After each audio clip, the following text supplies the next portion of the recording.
cieszę się, że Państwo jesteście i że jest coś takiego jak miejsce, które jest taką rzeczą namacalną, że to nie jest tylko rzecz wirtualna, że nie tylko się mówi o przeszłości, że nie tylko się o tym pisze, ale też można przyjść w takie miejsce, gdzie można dotknąć rzeczy albo spotkać ludzi, którzy o tej przeszłości rozmawiają, bo tak jak to ktoś kiedyś powiedział, no żeby wiedzieć, gdzie się idzie, trzeba wiedzieć, skąd się przyszło.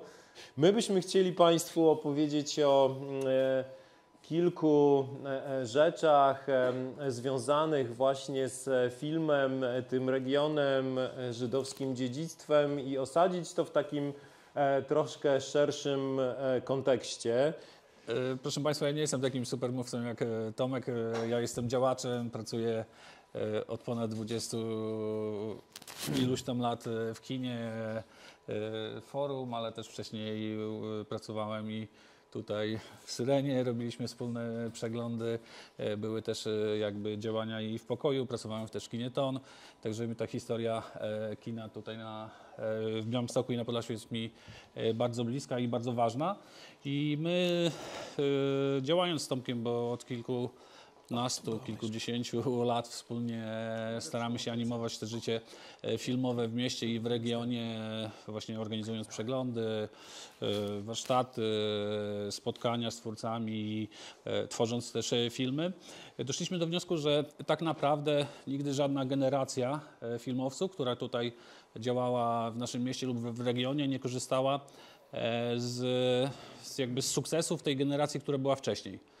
Tak naprawdę jest bardzo, bardzo dużo wyjątkowych twórców i w historii, i w teraźniejszości, którzy pochodzą z naszego regionu i twórców bardzo uznanych, twórców, którzy wpłynęli także na rozwój światowego języka filmowego, ale też wpłynęli na rozwój kina. I tak naprawdę ani w Białymstoku, ani w regionie nikt się tym za bardzo nie chwali. I my wpadliśmy na pomysł, że być może należałoby zebrać tą historię kina Białegostoku, ale też historię kina na Podlasiu w jedną książkę. Jeżeli chodzi w ogóle o Wiertowa, jeżeli chodzi o jego historię, to w Polsce naprawdę niewielu ludzi o tym pisało. Są teksty po angielsku, oczywiście po rosyjsku, oczywiście po ukraińsku. Natomiast polskich tekstów nie ma. Nie wiem, czy Państwo wiecie, jest na przykład muzeum w Wiedniu. To jest muzeum, które zajmuje się kolekcjami Dzigi Wiertowa. Oni mają jego notatki, jego różne rzeczy, dokumenty, filmy, fragmenty, kroniki, bo on to wszystko robił. Może być, spoko. A w Białymstoku, w mieście, w którym się urodził, o Wiertowie zostało tylko oko, które jest gdzieś tam na ulicy Legionowej. A myślę, że o tym trzeba pamiętać i o tym chcemy też mówić, oczywiście dając odpowiedni kontekst historyczny. Chcieliśmy Państwu opowiedzieć o kilku postaciach pochodzących z Białegostoku. Oczywiście wszystkich nie zdążymy, ale przynajmniej kilka, żeby naznaczyć, co to są za ludzie i żeby zobaczyć, jakiego kalibru to są postacie. Bo ja ucząc na uniwersytecie, jak pytam moich studentów, czy wiecie, kto to jest Dziga Wiertow, to oni... Ja mówię, no dobra, ale takie oko jest na ulicy Składowskiej, tak. Ja mówię, no to nie myślicie, dlaczego tam jest oko, a nie łokieć, nie wiem, noga albo coś innego. Nie no, oko jak oko, tak? I koniec. No musimy o tym pamiętać, wiedzieć i mówić. Jak Maciek był od tylu lat, zresztą wspólnie też robimy żubrowkę, ja prowadzę, Maciek to wszystko genialnie wymyślił.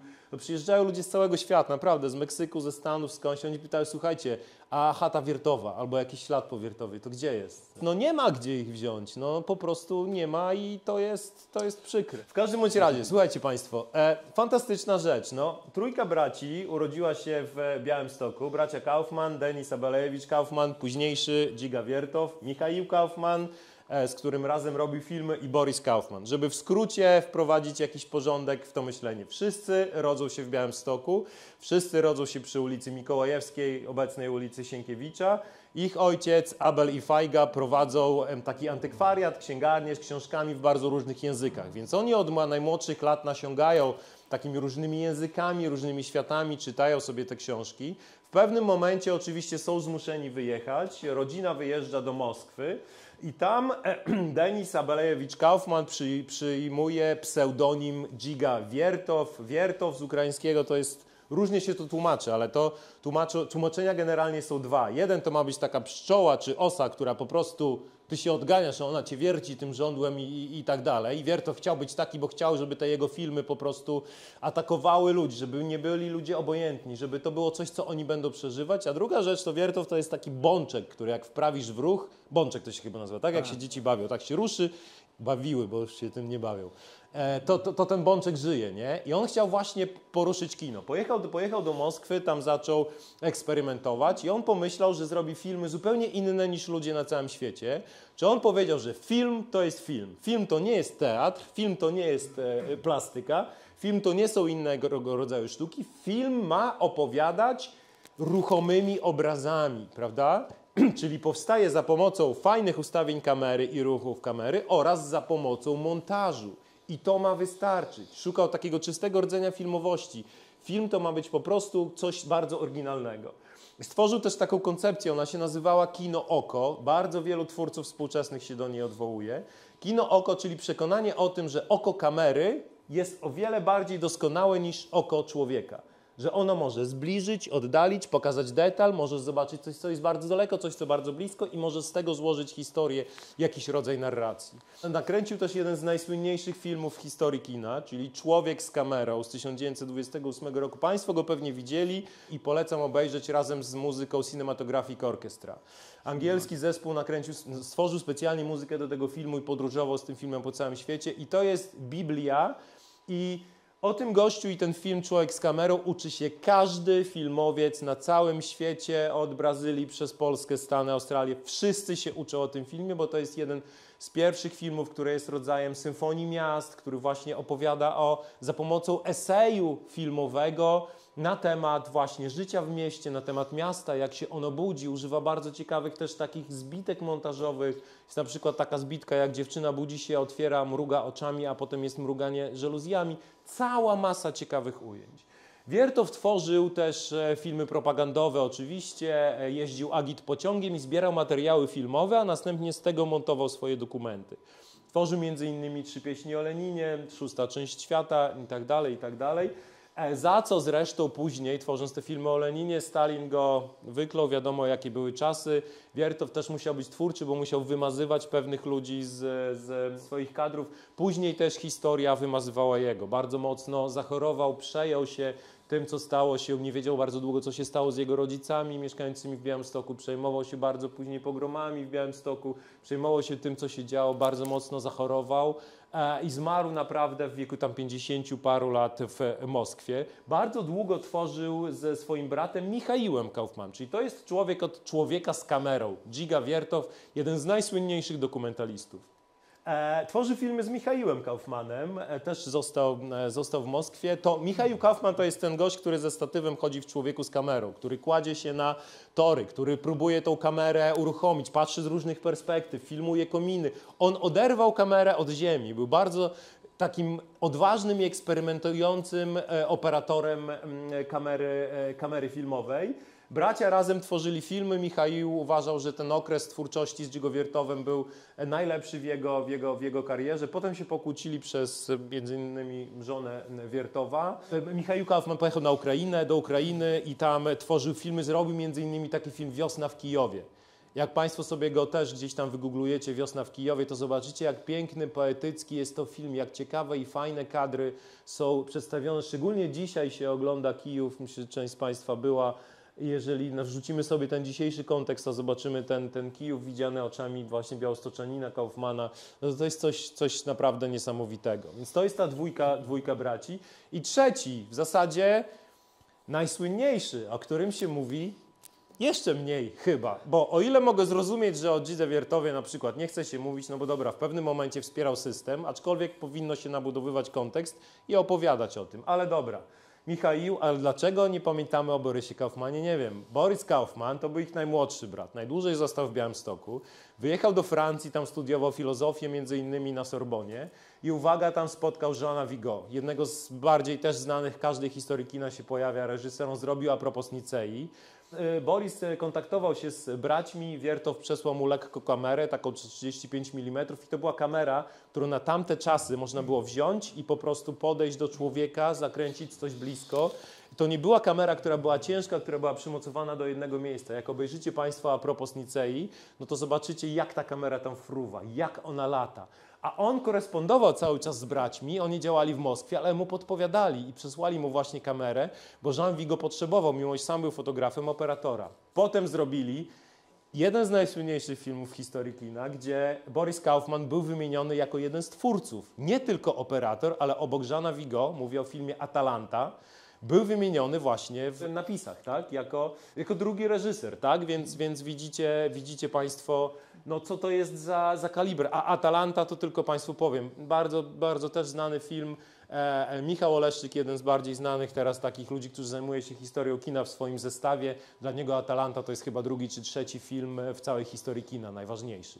Potem, słuchajcie Państwo, on wyjedzie z Francji, wyjeżdża z Francji, bo wybucha wojna, jedzie do Kanady, tam pracuje z Griersonem, już to nie będę wchodził, ale wraca do Stanów Zjednoczonych, jedzie do Stanów Zjednoczonych, tam zaczyna robić reklamy, tam zaczyna robić filmy produkcyjne, jak to się żyje i pracuje w fabryce. No i potem, słuchajcie Państwo, podchodzi do niego reżyser, który mówi, że potrzebuje operatora. Jest Elia Kazan, Państwu też znana postać. No i Boris mówi, dobra, to pokażę Ci Atalantę, ale w Stanach nie ma kopii Atalanty. I Boris Kaufman mówi, no dobra, no to pokażę Ci moje filmy reklamowe. A no ten mówi, no dobra, to pokazujesz te filmy reklamowe. Obejrzał jego filmy reklamowe i mówi, dobra chłopie, nadajesz się, super. I zaczynają robić film na nabrzeżach. Na nabrzeżach, Państwo kojarzycie, Marlon Brando, główna rola. Tutaj Boris Kaufman kręci zdjęcia, reżyser go pyta, słuchaj, jest zima, róbmy to w studio. A Boris Kaufman, chłop z Białegostoku, przyzwyczajony do zimna, mówi, nie, róbmy to na zewnątrz, róbmy to na podwórku. Mówi, ale jak na podwórku? Wtedy się nie robiło, wtedy to są lata 50., robiło się wtedy w studio, prawda? Więc on mówi, nie, dobra, damy radę, róbmy to na podwórku. I robi takie zdjęcia, że dostaje Oscara za te zdjęcia. Dostaje potem jeszcze nominację za Baby Doll i uwaga, jeszcze potem z Sidneyem Lametem robi między innymi film 12 gniewnych ludzi. Kojarzycie Państwo ujęcia, to ja nic nie muszę mówić. Henry Fonda i między innymi jeszcze jeden pan grał, z którym związany jest jeszcze jeden nasz bohater. Więc widzicie Państwo jakby co to jest za, co to jest, chyba potem tworzył jeszcze w wielu filmów i co to w ogóle jest za skala, z jakimi on aktorami współpracował, to jest top po prostu ligi. I powiem Państwu tylko, że ja mam Blu-ray z Atalantą i tam wypowiada się jeden ze współczesnych operatorów amerykańskich i on mówi, że Boris Kaufman to był naprawdę kozak, jeśli chodzi o operatorkę i o tamte czasy i o to, jak on traktował kamerę. Światło, ruch kamery, to wszystko, w 12 gniewnych ludziach kojarzycie Państwo na pewno upał, jaki tam jest. Przecież tam nie było gorąco, to było studio. A ten upał my czujemy, bo on tak ustawił kamerę. Tak się dogadał z reżyserem, że my po prostu czujemy to, że nam jest gorąco, nawet jak w zimę oglądamy. Bracia Kaufman wyjechali, uciekli w zasadzie, było to bieżeństwo. Tutaj rodzina musiała po prostu wyjechać do Rosji, kiedy wybuchła pierwsza wojna, tak? I tam trafili do Moskwy. Tam dwójka braci zostaje, ale Borys z rodzicami wraca do Białegostoku. Rodzice twierdzą, że po prostu ich miejscem na ziemi jest właśnie Białystok i po prostu wracają tutaj do Białegostoku. Przez to, że wracają do Białegostoku, oczywiście podczas II wojny światowej zostają zabici.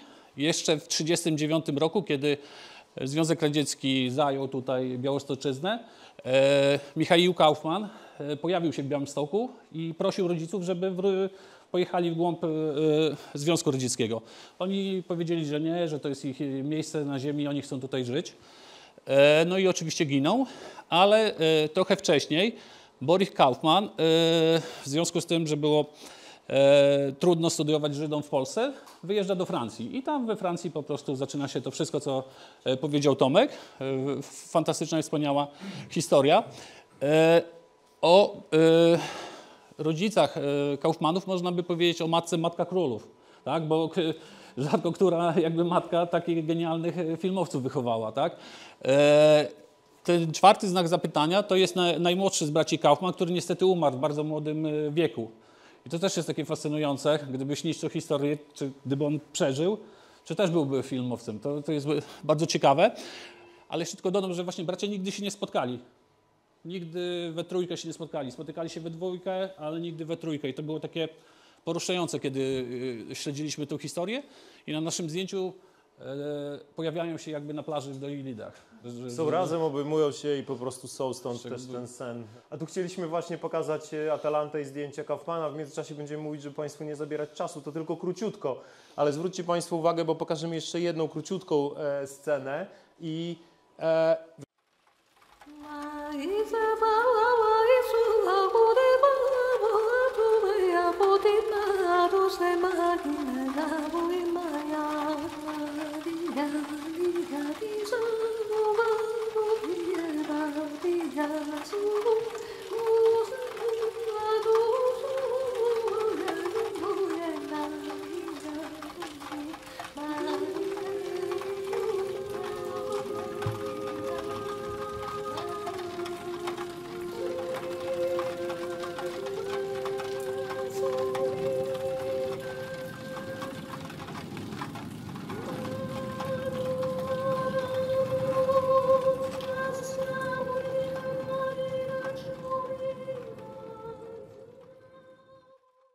Te kadry strasznie fascynowały Kusturice. Nie wiem, czy pamiętacie Państwo, jak ta panna młoda unosi się nad stołem. To jest takie dobrze, mocno zainspirowane właśnie tak ma być. tymi kadrami. Bardzo też Luc Godard jakby fascynował się twórczością Vigo i Borisa Kaufmana. Także tutaj te wpływy były naprawdę olbrzymie. Tak, żeby Państwu też za dużo nie zabierać tutaj czasu, to jeszcze króciutko o kilku postaciach, bo myślę, że część z Państwa kojarzycie. No René, to Maciek troszeczkę powie o René.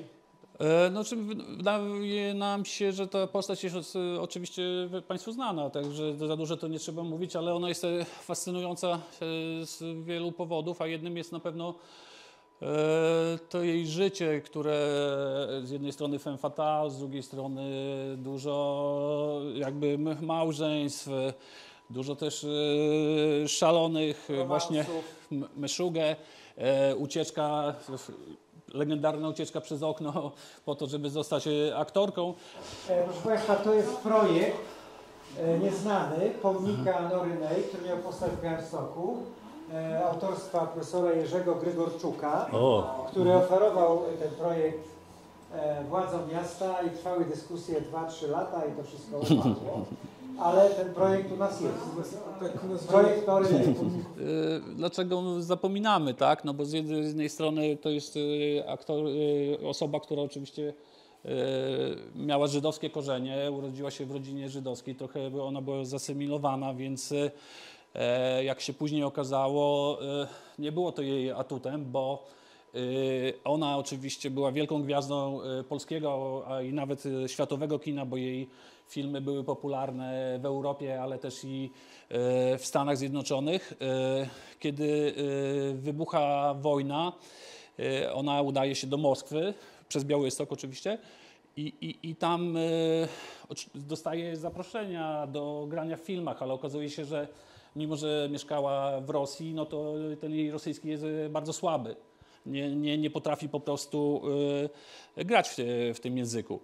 Później, kiedy wraca po wojnie do Polski, okazuje się, że nikt już nie czeka na te przedwojenne diwy, bo po prostu jest nowa władza, potrzebni są inni bohaterowie. No i ona wyjeżdża do Stanów Zjednoczonych. Tam okazuje się, że jest bardzo dużo jej znajomych, jest też były mąż, którzy działają jakoś w biznesie, ale nie potrafi grać po angielsku, bo słabo zna ten język, więc dostaje propozycję, żeby grać w kinie jidysz, ale okazuje się, że w tym jidysz też nie bardzo, bo tylko ten zostaje z tym polskim, jak Himmelsbach z angielskim trochę. I wtedy co? No, zaczyna pracować w fabryce, opiekuje się dziećmi i umiera trochę zapomniana, bo dopiero w 1996 zostaje pokazany w Stanach Zjednoczonych policmeister Tagajew i on jest entuzjastycznie przyjęty, ale ona już jest po prostu chora, umierająca. I to jest też taki, myślę, że bardzo mocny przykład. To jest taka kategoria postpamięci, czyli że już nie bezpośrednio ludzie o czymś pamiętają, ale jakby ludzie pamiętają i są pośrednicy tej pamięci, więc może coś tam się będzie jeszcze działo. Druga wielka postać, o której też Tomek wspominał i też my To jest gość, o którym jak zaczęliśmy tutaj opowiadać, to przyjechał też TVN, zainteresował się Onet, napisał artykuł i wiele innych takich mediów, bo okazało się, że mamy do czynienia też z kimś bardzo wielkim, czyli Benjamin Zemach, urodzony w Białymstoku, w wieku 4 lat traci rodziców, zajmuje się nim starszy brat, założyciel Teatru Habima, czyli Scena, to Państwo znacie. Potem jadą do Moskwy, w dużym skrócie, tam pracuje naprawdę z wielkimi, z Wachtangowem, z Meyerholdem, ze Stanisławskim. Brat zaraża go sceną, teatrem, ale też zaraża go tańcem. Więc to jest coś, czym on się zaczyna interesować. Potem jedzie do Stanów Zjednoczonych i tam zakłada szkołę, w której zaczyna uczyć między innymi tańca, ruchu scenicznego i tam zwracają się do niego z prośbą, to w ogóle bardzo ciekawa historia tego filmu, ten film She, jak wpiszecie Państwo w YouTube, She 1935, możemy puścić ten krótszy fragment, Tomku. To wtedy możecie Państwo cały ten film sobie zobaczyć. To jest taki przygodowy film, w którym w pewnym momencie para głównych bohaterów trafia do takiego dziwnego świata, ale tam macie Państwo taką scenę tańca i to jest między innymi scena, która jest wyreżyserowana przez Zemacha, za którą on dostał nominację do Oscara. Nominacje za sceny tańca i za choreografię, one było 2 lata bodajże, jeżeli chodzi o Oscara. Oscary wtedy mają około 8 lat, prawda? Więc to około 2 lat była wtedy nominacja za scenę tańca. I on właśnie projektuje tą scenę. Tą scenę możecie Państwo całą zobaczyć. Ona trwa około 8 minut i zaczyna się w tym filmie około tam godzina 20. Mamy więc taką procesję ludzi, którzy idą właśnie do Królestwa i tam zaczynają tańczyć w taki bardzo też współczesny sposób. Potem Zemach też uczył. On był pedagogiem, on był choreografem i wychował naprawdę całą masę aktorów, między innymi J. Lee Cobb, to jest człowiek, który grał właśnie w 12 Gniewnych Ludziach i w wielu innych filmach, wielu innych aktorów się tam też przez niego pojawiło. I tutaj widzicie właśnie Państwo tą scenę tańca. Nie tyle tutaj ważna jest praca kamery, a właśnie to, jak ruszają się postacie. Jak sobie to Państwo na spokojnie gdzieś tam w domu zobaczycie w tej takiej 8-minutowej sekwencji, no to jest intrygujące, ciekawe, współczesne i sam Zemach, jak Państwo zobaczycie, też są czasami krótkie filmiki, można zobaczyć, no myśmy się na tym też opierali na YouTubie, to był chłopak, pan, który tam w wieku 70 paru lat potrafi się fantastycznie ruszać. Widać, że ten taniec gdzieś tam cały czas, ta pamięć ciała, pamięć mięśniowa u niego była. I no właśnie, i to jest też taka postać, o której warto mówić, no bo to jest jedna z kilku nominacji do Oscara związana z naszym regionem, a niewielu ludzi też o tym pamięta. No to jest coś rzeczywiście ważnego. Ogólnie to praktycznie nikt nie pamiętał, bo my odnaleźliśmy to taki chyba najfajniejszy, najmocniejszy moment, kiedy tworzyliśmy tą wyśnioną historię kina na Podlasiu i tam wymienialiśmy z Tomkiem, nie wiem, setki SMS-ów, maili i szperaliśmy, szukaliśmy na amerykańskich, rosyjskich stronach po prostu jakichś takich ciekawych postaci z przeszłości, żeby przywrócić ich pamięć. I tutaj o tej nominacji do Oscara w zasadzie nikt u nas w mieście nie pamiętał, ale też i w Polsce. I być może to jest związane z tym, że rzeczywiście ta kategoria była bardzo krótko i przepadła, ale dzięki temu udało się ją to jakoś tam przywrócić. My też pokazywaliśmy ten film She, może ktoś z Państwa był. Jeszcze warto wspomnieć, że ten film uważa się, że bardzo inspirował twórców Indiana Jonesa, tak. że to jest tak bardzo, warto jakby pod tym kątem go zobaczyć, a też produkował go producent King Konga, tego pierwszego, także gdzieś ten światowe wielkie kino. To tylko dopowiemy, że to jest, żebyście Państwo też znali koncept, oryginał i Marysia Dębska, znana Państwu, myślę, aktorka, która właśnie wciela się w oryginalną postać. Chodziło o złapanie pewnego jakby ducha tej postaci, ale akurat tutaj się trochę zasugerowaliśmy, uznaliśmy, że będzie...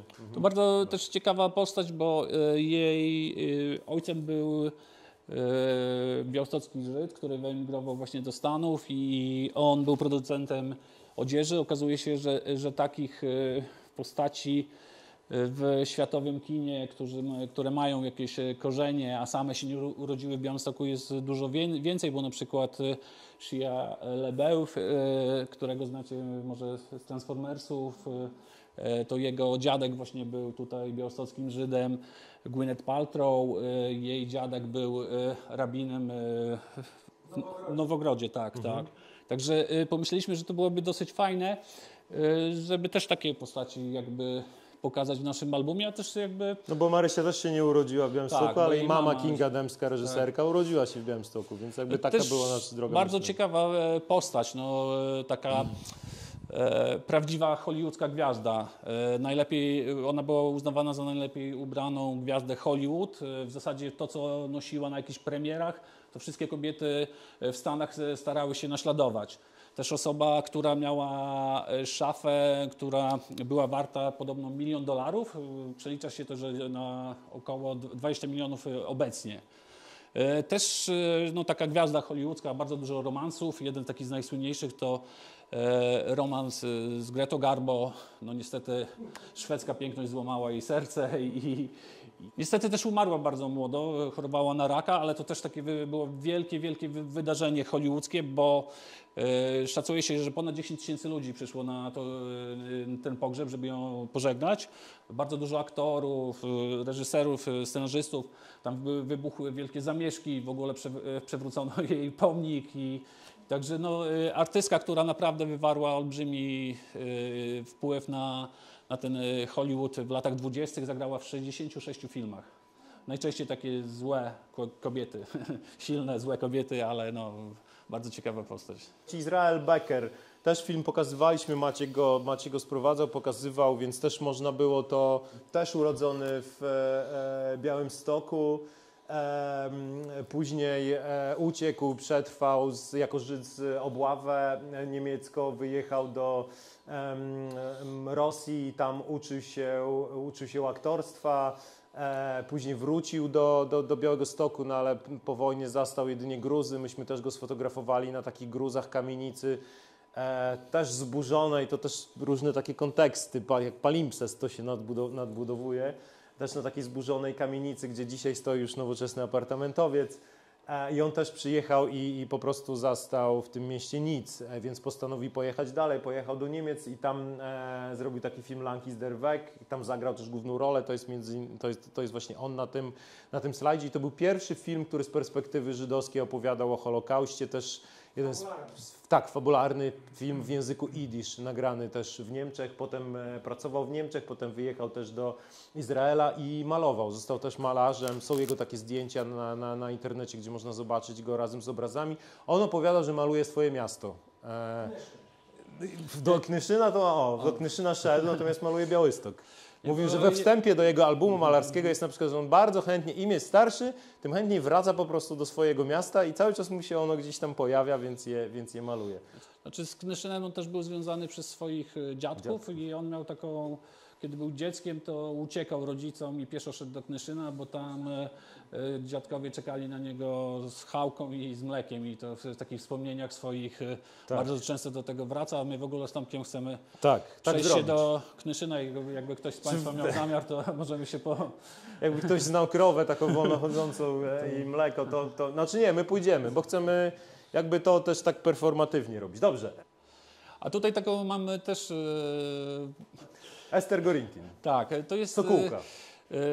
Tak, osoba, która urodziła się w Sokółce, w bardzo młodym wieku wyjechała z Polski, bo nie mogła tutaj studiować i to paradoksalnie oczywiście uratowało jej życie, bo cała jej rodzina z Sokółki, ale też rodzina męża, która pochodziła z Warszawy chyba, to wszyscy zginęli.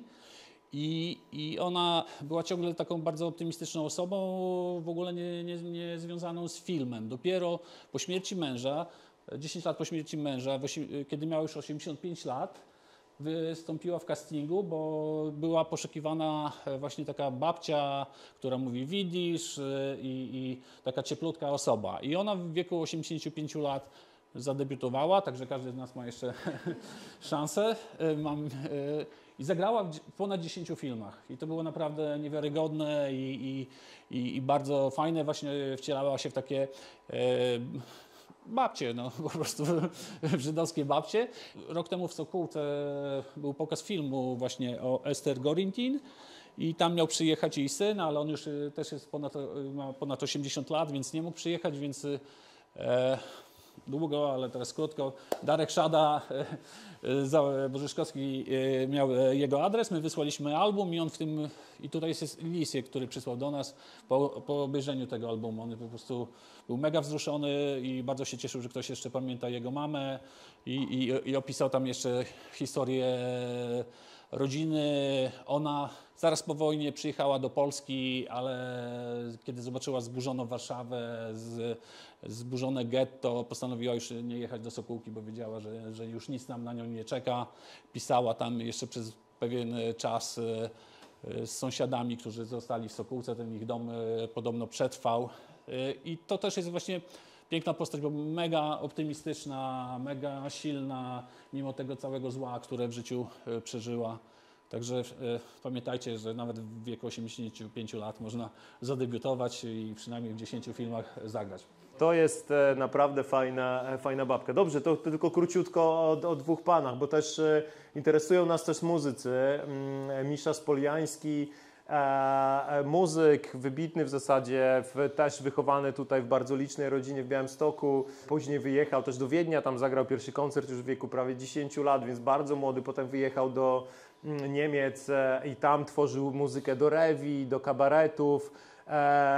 Potem tworzył naprawdę w Anglii, był bardzo rozpoznawalny, nagrał muzykę, był kompozytorem do bardzo wielu filmów, ale też mówi się, że to jest gość, który odkrył m.in. Marlenę Dietrich, że gdyby nie on, to ona nie zostałaby aktorką, ponieważ ona przyszła na casting do takiego spektaklu teatralnego, do rewi w zasadzie takiej.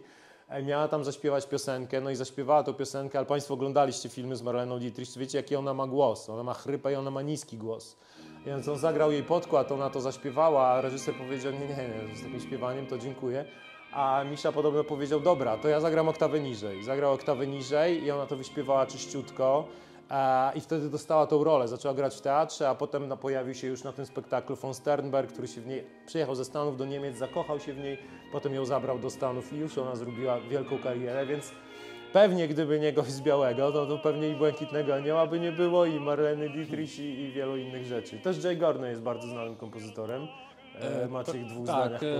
Jay Gorney skomponował bardzo dużo muzyki filmowej, komponował oczywiście w Hollywood. On urodził się w Białymstoku. Niestety po pogromie jego rodzina uciekli do Stanów. W jego wspomnieniach można przeczytać, że 2 tygodnie gdzieś w jakiejś piwnicy tu w Białymstoku się chowali. Jest biografia jego, w ogóle wyszła na Amazonie, można kupić po angielsku. Bardzo ciekawa postać, bo on odkrył taką młodą hollywoodzką aktorkę, taką w zasadzie dziecko, Shirley Temple. Ona zagrała w 20-30 filmach, w zasadzie była taką ikoną, nawet zasłynęła tym, że dzieci nie otrzymywały Oscarów, więc ona dostała takiego kartonowego Oscara. Była z nią też taka historia słynna, że Watykan nie wierzył, że to jest dziecko, więc wysłał księdza, który miał sprawdzić, czy to jakaś dorosła kobieta nie wciela się w Shirley właśnie. Okazało się, że nie. W ogóle było podejrzenie, że tej blond, takie loki charakterystyczne, że to może być peruka, więc podobno na wszystkich premierach ciągano ją za te włosy. No i napisał też bardzo znany utwór związany z kryzysem, Brother Can You Spare a Dime. To jest piosenka, którą George Michael na przykład śpiewa, to był hymn wielkiego kryzysu w Stanach Zjednoczonych. To też jest rzecz na miliony ma na YouTube. No, możemy, że to jest inspirowane właśnie kołysanką, którą słyszał w Białymstoku. To jest jeden z najsłynniejszych hitów po prostu tamtego okresu jest. Już kończąc, zobaczcie Państwo, to jest tylko jakby kilka postaci, nie z Białegostoku, ale w ogóle jakby ludzi, których za moment zobaczycie na ekranie, którzy wyjechali stąd. Ja już nie będę tutaj wchodził w te w te poszczególne historie, ale tylko człowiek, który walczył z Edisonem, jeżeli chodzi o, w książce Pollywood macie to między innymi opisane, jeżeli chodzi o pierwszeństwo, u nas też jest o to kto stworzył kinematografię. Lebiedziński, też pochodzący z Sokółki, też eksperymentował z maszynami do wyświetlania filmów.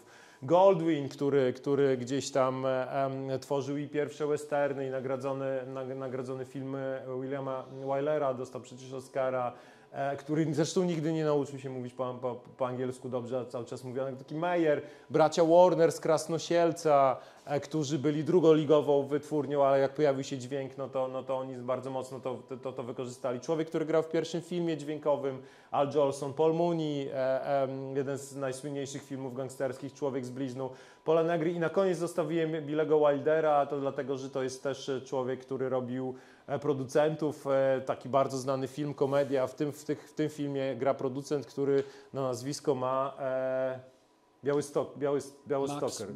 Max Białystok. Max Białystok, The Producers, tak. Mela Brooksa, ale tak, jakby fakt. To jest nasza wystawa, która jeździ po świecie. Naszej wystawie opowiadamy, tak jak tutaj Państwu opowiadamy i niesiemy taką nowinę o przeszłości, o tym, że rzeczywiście tutaj się działo i że dalej się dzieje i że gdzieś tam... A ja chciałem zapytać, czy Państwo wiecie, kto otrzymał nominację do Oscara i pochodził z Podlasia? Mówiliśmy o tym, a może, bo były cztery osoby. Ktoś pamięta? Proszę, pan? Dobra, czyli mamy Zemacha. Kto jeszcze? 4 osoby. Pan jest najbliżej. Albo nominację, albo Oscara. Boris Kaufman, 2, dobra. To pan ma 2. Tak, Wajda, no i Tomek Bagiński, czyli mamy 4, która, ale pan był najbliżej, więc... Tak? Ja panu i tak mogę przekazać, bo się umówiliśmy. To weźcie jakieś inne pytanie. Dobrze. I na przykład ktoś się dowiedział o naszym projekcie i potem okazało się, że nakierował nas też na postać Pereca Hirschbeina, czyli pisarza, który pochodził z Kleszczel i był jednym z bardziej znanych pisarzy w jidysz, języku jidysz w Stanach Zjednoczonych. On między innymi napisał taką książkę Zielone Pola, na podstawie której powstał film. I to jego też książki były później ekranizowane, więc to ktoś się do nas po prostu odezwał. Potem ja pojechałem do Kleszczel, trochę opowiadałem o tych projektach, więc to tak zaczyna działać i swoim życiem to funkcjonuje. Maciek, powiedziałeś też, kto się wcielał, prawda, w postacie?